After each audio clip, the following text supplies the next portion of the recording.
En mi práctica, en el día a día, encontramos lesiones deportivas muy variadas, de hecho un abanico muy amplio, pero pudiéramos decir que, por ejemplo, el dolor lumbar, patología lumbar es bastante frecuente en todo tipo de deportes.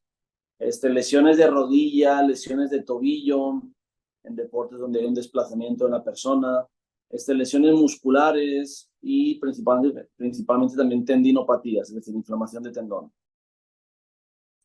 Sí, definitivamente, según el deporte hay un tipo de lesiones u otras. Deportes, por ejemplo, que se consideran overhead, donde el jugador o el deportista tiene que hacer algún esfuerzo con la mano por encima de su cabeza, como viene siendo voleibol, como viene siendo a lo mejor el tenis, como viene siendo la natación, handball. Nos encontramos con mucha patología de hombro. En cambio, en el mundo del fútbol, en soccer, nos encontramos patología principalmente de extremidades inferiores, lesiones musculares, lesiones de rodilla, lesiones de tobillo. En básquetbol también hay mucha lesión de tobillo. Y después, por ejemplo, en deportes que requieren de un equipo o de una herramienta o utensilio para ejecutar el deporte, como es el tenis o, por ejemplo, el pádel, encontramos muchas tendinopatías, la más común la del tenista, pero también hay tendinopatías con manguito rotador o tendinopatías de tendones de rotuliano o tendón aquileo, que también son habituales en ese tipo de deportes. Casi siempre los factores más predisponentes es una mala preparación del deportista, un mal entrenamiento. Muchas veces encontramos deportes muy lúdicos que divierten mucho, pero nos hacen olvidarnos un poquito de la parte física. Eso nos puede llevar a situaciones a lo mejor de un mal acondicionamiento físico, una gran exigencia por parte nuestra, o si es un deporte de equipo, por parte del equipo, y eso nos lleva a lesiones recurrentes. Muchas veces el mal manejo de carga, el no tener varios días de entrenamiento antes de una competencia, personas que únicamente compiten y no entrenan, puede generar un alto riesgo de lesión. Y también al final la falta de movilidad, la falta de flexibilidad o incluso una mala técnica para ejecutar un movimiento deportivo nos puede llevar a una lesión. Pues es una relación directa. Realmente el estar bien entrenado, el tener altos niveles de fuerza muscular principalmente, tener una buena movilidad nos hace evitar lesiones. Entonces el entrenamiento es básico para todo deportista. Tengo muchos pacientes que me dicen que a lo mejor no tienen tiempo para entrenar, que prefieren únicamente competir, pero es que al final el cuerpo necesita estar entrenado para poder competir. Entonces parte de mi trabajo con mis pacientes es intentar dar un planning de entrenamiento, un planning de trabajo que los prepare para poder competir con garantías e incluso hacer una estrategia de prevención de lesiones basada en el entrenamiento.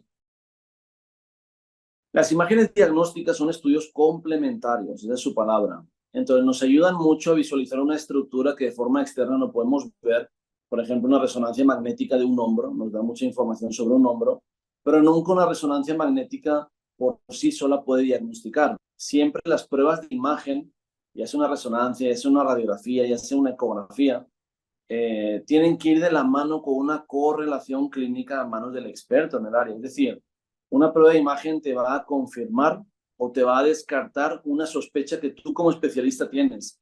No podemos caer en el error de hacernos una prueba de imagen y en función de lo que salga, lo que esté dañado, ese es el problema del paciente, porque la ciencia nos dice que hay estructuras que aparecen dañadas en pruebas de imagen, pero que no son las que están provocando el problema, o incluso que muchas veces el dolor de una estructura que está provocando dolor, no lo vemos en una imagen. Entonces, como les digo, siempre las pruebas de imagen deben ser complementarias a un buen ejercicio de diagnóstico y exploración física. La rehabilitación a nivel de lesión deportiva se podría decir que tiene 3 fases, toda rehabilitación. Una primera fase va relacionada con reparar el tejido que se lesionó. Habitualmente es un tejido que se lesiona, ya sea un músculo, un tendón, un ligamento, un hueso. Entonces las técnicas de rehabilitación y terapia física se encargan de reparar ese tejido. Una vez que el tejido ya sea reparado, pasamos a la segunda fase, que es preparar ese tejido para una exigencia. Muchas veces creemos que con reparar el tejido es suficiente y es cuando vienen recaídas de lesión. Entonces el preparar para una exigencia es, por ejemplo, una lesión fibrilar en una musculatura isquiotibial del muslo, es empezar de una forma progresiva a exigirle primero caminar, después correr a alta velocidad, determinados tipos de contracciones musculares más o menos exigentes. Eso sería preparar el tejido para el estrés o para la exigencia deportiva. Y una tercera fase de la rehabilitación y terapia física es la parte de la prevención de lesiones. Es decir, una vez que damos de alta a nuestro deportista, cómo lo preparamos para que no vuelva a recaer, que no vuelva a lesionar el tejido que ya se lesionó, o incluso prevenir lesiones de otros tejidos que nunca se han lesionado. Entonces, básicamente son tres fases. Una es la reparación o rehabilitación, la otra sería la readaptación a la actividad, ya sea una actividad de estar sentado en una oficina o una actividad de estar practicando determinado tipo de deporte, o la tercera fase que es la prevención de nuevas lesiones. En cuanto a terapias alternativas, siempre han existido y yo creo que siempre van a existir. Las terapias alternativas, lejos de verlas como un problema, a mi criterio hay que verlas como algo complementario, como algo adicional que está ahí en caso de que sea requerido usarlo. Nunca un tratamiento se debe basar en terapias alternativas. Siempre un tratamiento debe tener una base científica, debe tener una sustentación de estudios que han demostrado que las técnicas que tú vas a poner en práctica con tu paciente ya han sido probadas previamente, han cumplido criterios bastante exigentes y han demostrado ser eficaces. Eso debe ser la base del tratamiento. Ahora bien, si tu paciente se siente cómodo con determinadas técnicas que a lo mejor no tienen ese sustento científico y por eso son alternativas y no van a perjudicar el tratamiento, puede ser que se recurra a una terapia más alternativa buscando precisamente el bienestar del paciente o un manejo del dolor. Siempre un tratamiento se debe basar, o bueno, hay diferentes modelos de trabajo, pero un tratamiento se debe basar en tres pilares. El primero de los pilares es el conocimiento que hay a nivel mundial sobre ese proceso, es decir, sobre esa lesión, sobre esa cirugía, sobre esa patología. Eso es lo que llamamos la evidencia científica, el conocimiento global. El segundo pilar o segundo punto sobre el que se apoya la decisión para tomar un tratamiento es la habilidad o conocimiento del especialista, en este caso del doctor, fisioterapeuta, rehabilitador, kinesiólogo que está ejecutando la técnica, depende de su opinión y sus habilidades. Y el tercer punto a tener en cuenta para elegir un tratamiento es la opinión del paciente. Si a lo mejor hay una técnica que se sabe que funciona muy bien y que el especialista que la va a hacer la maneja muy bien, pero el paciente no quiere, no se va a ejecutar. Entonces siempre tiene que haber como algo de esos tres puntos en la toma de decisión de una técnica. Y ¿Qué en papel? cuanto a la tecnología, también es importante aplicar tecnología porque precisamente conseguimos con aparatos lo que a lo mejor de forma manual o de una forma más fisiológica, más natural, no conseguimos o no obtenemos. Esto viene siendo, por ejemplo, aparatos que consiguen, como sería el caso de la tecarterapia, aparatos que consiguen enviar calor y provocar una vasodilatación en tejidos a lo mejor 5 o 7 centímetros por debajo de la superficie de la piel, o aparatos que emiten una vibración o incluso que emiten un tipo de corriente eléctrica que nos ayuda a manejar algún tipo de proceso fisiológico o algo tan sencillo como el dolor.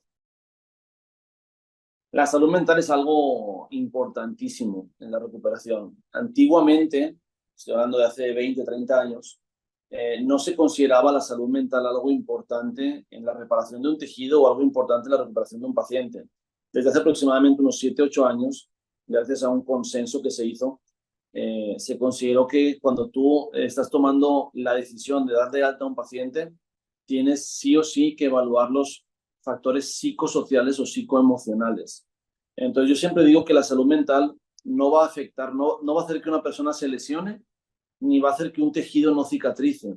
Lo que va a hacer es que el paciente perciba el dolor de forma diferente, el paciente se estrese de más con su recuperación. Son muchos los factores que afectan a una recuperación. No es lo mismo una persona que no tiene prisa por recuperarse, porque al final simplemente en su día a día solo necesita poderse sentar para trabajar y si no puede trabajar de pie, entonces no tiene prisa.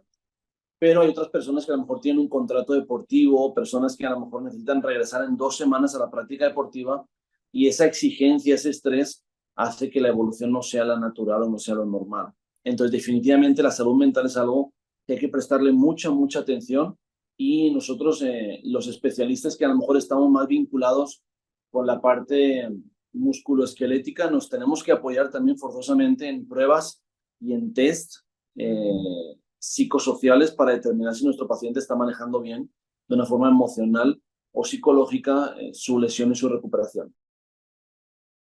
La prevención de lesiones es un área que en nuestra clínica, la verdad, sí trabajamos mucho. Es un área compleja y los consejos que les puedo dar yo a los deportistas es que se acerquen con especialistas, porque la prevención de lesiones al final no es dar un masaje para que el músculo esté bien. La prevención de lesiones no es únicamente, no sé, recuperar una fatiga o dar una buena hidratación, sino que es un proceso mucho más elaborado donde forzosamente hay que evaluar al paciente. Tenemos que saber cuáles son los puntos fuertes del cuerpo del paciente, cuáles son los puntos débiles, y tenemos muchas pruebas, ya sean de flexibilidad, ya sean de equilibrio, pruebas de fuerza, pruebas funcionales, que nos dan muchas pistas de cómo es el rendimiento del paciente o qué áreas tiene, se podría decir, más débiles y que tenemos que reforzar. Entonces, después de una evaluación y un análisis de los datos, hay que establecer un plan de prevención, un plan que normalmente es ejercicio preventivo. Ejercicio preventivo o tomar medidas en diferentes áreas. Pero la recomendación en general es que se acerquen con especialistas y que estos especialistas los van a evaluar para indicarles en qué dirección y qué tejidos deben trabajar de una forma adicional o especial.